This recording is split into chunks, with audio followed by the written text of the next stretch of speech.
masih ramai tentang kasus Jessica ya. Persoalan ini ya kita ribut-ribut nggak ada gunanya. Om yakinkan jangan nyawa Om bahwa yang bunuh Jessica. Orang tuanya Mirna ya, saya pikir kalau masih ada tekanan-tekanan, masih ada bahasa-bahasa yang menyudutkan Bapak, hubungi saya. Kita akan lawan orang-orang yang merusak dan mencoba memfitnah. Tolong hargai saya juga. Saya menghargai Anda. Bentakan dari kuasa hukum terdakwa ini akibat perdebatan sengit antara JPU dan saksi ahli serta kuasa hukum Jessica Kumala Wongso. Sebab saat itu saksi ahli yang seorang ahli patologi forensik berani menyatakan bahwa Mirna tidak mati karena sianida. Dia bersaksi saat pertama kali melihat jasad Mirna wajahnya membiru, sementara korban meninggal karena sianida seharusnya kulitnya berwarna merah ceri. Menurut Dokter Jaya, begitu dia bilang harusnya ada warna merah, tiba-tiba beredarlah foto yang sama dengan muka yang sudah menjadi merah. Sementara Dokter Jaya sendiri melihat secara langsung 2 jam setelah meninggal muka Mirna berwarna biru. Usai Dokter Jaya bersaksi, terdengarlah suara kegaduhan dari arah belakang. Ada seseorang yang mengamuk mendengar pernyataan dari saksi ahli Dokter Jaya. Belum lagi kuasa hukum yang kemudian memprotes barang bukti susulan yang diletakkan oleh ayah Mirna, yakni foto jasad anaknya yang memerah. Pengacara mengatakan bahwa alat bukti itu tidaklah sah. Sidang pun terus bergulir panjang. Ruang sidang sudah seperti arena pertandingan bola. Masyarakat hadir secara langsung untuk menonton sidang yang penuh drama ini. Mereka yang hadir terbagi menjadi 2. Tim yang yakin bahwa Jessica adalah pembunuh dan yang mensupport Jessica untuk bebas. Ini tidak lepas dari kepiawaian Otto Hasibuan untuk menggeser opini publik kala itu dan membuat pendukung Jessica bertambah banyak kala itu. Masyarakat mulai meragukan semua bukti dan muncullah tagar bebaskan Jessica di sosial media kala itu. Masyarakat semakin penasaran dengan bagaimanakah ending dari sidang ini. Sidang ini pun berlangsung panas. Tak jarang terjadi perdebatan sengit antara JPU dan lawyer terdakwa. Satu lagi hal yang paling disesalkan oleh Otto Hasibuan yakni kejadian dideportasinya saksi ahli mereka, Mr. Beng Beng Ong. Dia adalah ahli patologi forensik dari Australia. Kala itu Mr. Beng Beng Ong berpendapat dia tidak merasa kematian Mirna adalah karena sianida, melainkan penyebab lainnya termasuk kemungkinan penyakit alami. Sangat disayangkan JPU mengambil strategi counter yang dinilai Otto tidak etis. Pihak JPU menyerang Beng Beng Ong dengan masalah administrasi seperti visanya dan akhirnya Mr. Beng Beng Ong dideportasi. Menurut Otto kali itu pihak kejaksaan sangatlah tidak profesional dan tidak patut melakukan itu semua. Mereka mendeportasi Mr. Beng Beng Ong dan melarangnya masuk ke Indonesia selama 6 bulan. Sidang yang berlarut-larut ini sungguh melelahkan semua pihak. Lalu apalagi strategi JPU dan kuasa hukum untuk dapat memenangkan persidangan ini? Bahwa pembunuh salah seorang sosialita Indonesia itu adalah Jessica Wongso. Jessica sekarang sedang menjalani hukuman 20 tahun di penjara. Tapi sekarang misteri pembunuhan tersebut kembali dibicarain. Gara-garanya, kisah Mirna dari Jessica itu diangkat menjadi film dokumenter sama sutradara terkemuka Rob Sixsmith. Filmnya berjudul Ice Cold: Murder, Coffee and Jessica Wongso. Ini tayang di Netflix sejak 28 September lalu. Sixsmith berusaha menggambarkan ulang apa yang terjadi.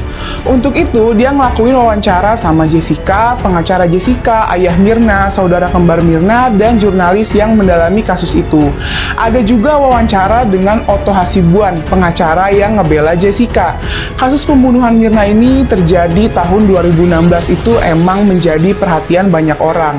Mirna meninggal setelah dia diduga diracuni dengan sianida yang diletakkan ke dalam kopinya dalam pertemuan dengan kawan-kawannya. Jessica dianggap sebagai orang yang membubuhkan sianida yang mematikan itu. Rangkaian persidangan kasus ini berjalan begitu lama hingga 10 bulan lamanya dengan total 32 sesi persidangan. Bahkan kasus ini jadi kasus pembunuhan pertama yang disiarkan secara live di berbagai stasiun televisi Indonesia. Pengadilan akhirnya memvonis Jessica sebagai terpidana kasus pembunuhan itu. Sixsmith sekarang berusaha membongkar apa yang dianggap sebagai rangkaian kejanggalan dalam kasus tersebut. Misalnya aja, diungkapin bahwa dalam otopsi awal tidak ditemukan sianida dalam tubuh Mirna. Wajah Mirna pun berubah menjadi biru setelah meninggal, padahal korban sianida seharusnya memerah. Pengadilan juga nggak pernah bisa ngebuktiin bahwa Jessica memasukkan cyanida. Ada juga kejanggalan ketika wawancara Sixsmith dengan Jessica dihentikan oleh petugas lapas. Film ini dengan segera mengundang respon dari penonton bukan saja dari Indonesia ya, tapi juga dari berbagai negara lainnya. Well, kita sendiri tentu nggak bisa menentukan ya mana pihak yang benar. Kita berdoa aja semoga keadilan bisa ditegakkan di negara kita. Solidaritas kita untuk mendiang almarhum Wayan Mirna Salihin. Ini terkait dengan film Maverick itu ya. Katanya Mirna tidak diotopsi. Jadi dianggap putusan hakim itu tidak sah atau Jessica tidak terbukti bersalah. Kira-kira gitulah ya. Jadi kita akan bahas hukumnya ya teman-teman ya. Jangan sampai kita terframing atau jadi salah dalam menilai berita-berita di luar sana ya. Ingat, ada banyak orang menyampaikan statement itu berdasarkan kepentingannya ya. Jadi bukan berdasarkan hukumnya. Jadi kita akan bicara hukumnya, tidak ada kepentingan di sini. Begini ya, alat bukti itu ada 5 ya. Yang pertama keterangan saksi, kedua keterangan ahli, ketiga surat, keempat petunjuk, yang kelima adalah keterangan terdakwa. Itulah alat bukti yang sah di dalam kasus pidana. Nah, untuk menghukum orang, hakim harus mempunyai minimal 2 alat bukti. Nanti ditambah keyakinannya. Jadi dari 5 alat bukti tadi, 2 harus hakim punya agar dia bisa menyatakan orang bersalah. Oke? Nah, apakah otopsi itu adalah alat bukti? Bukan, ya. Yang menjadi alat bukti adalah visum et repertum, ya. Visum et repertum ini adalah bisa jadi alat bukti. Dia dikategorikan adalah surat keterangan daripada dokter ahli ya. Nah, lalu apa itu visum dokter? Visum et repertum adalah surat keterangan tertulis yang dibuat oleh dokter atas hasil pemeriksaan terhadap tubuh manusia. Gitu, Krisnamurti Pak. Anda di reskrimum pada saat itu, ya harusnya ya gimana ini? Ya saya lihat juga ini ada foto koordinasi, ya persiapan besok. Sidang kopi nantikan episode besok. Nah ini ada fotonya ini, kalian berkoordinasi persiapan kopi cyanida. Nah ini ada Jaksa Sandi, ini Christopher penipu, terus ini Muhammad Nuh, ini Hari Wibowo, ini Oktav Finandi, ya kan? Nah, kalau Anda masih tidak percaya, ayo kita bertemu di Mabes Polri. Anda tanya saya langsung, dan Anda bandingkan dengan ahli-ahli lain di luar mereka berdua, independen. Kita buktikan secara ilmiah mereka rekayasa. Gitu Pak Krisnamurti, progresif lah. Mana ini Pak, tolonglah berikan tanggapan. Jangan diam saja. Kalau Anda masih tidak percaya, ayo kita ketemu di Mabes Polri kapan?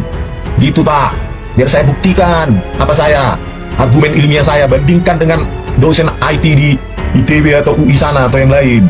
Kalau memang argumen saya benar, maka kedua anak buah Anda tersebut nyata-nyata secara terang-benderang menipu Anda. Bukan hanya pengadilan, hakim dan lainnya, dan rakyat Indonesia. Anda sendiri sebagai komandan saat itu ditipu sama dia. Tapi kalau kita bertemu di Mabes Polri dan saya menipu, tangkap saya langsung. Gitu Pak Krisnamurti, mempertaruhkan bidang ilmu saya yang sudah saya geluti puluhan tahun nih, 30 tahun sudah. Jadi saya siap mempertahankan ini apapun taruhannya. Itu saja pesan saya ya kepada Pak Krisnamurti.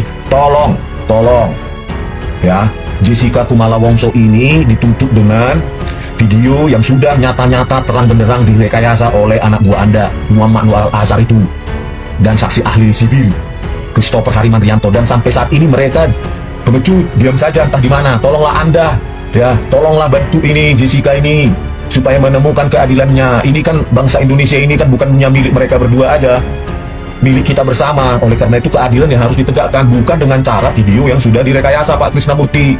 Kalau sekali lagi saya pesan, kalau Anda masih tidak percaya dan ragu, panggil saya ke Mabes Polri, gitu loh Pak.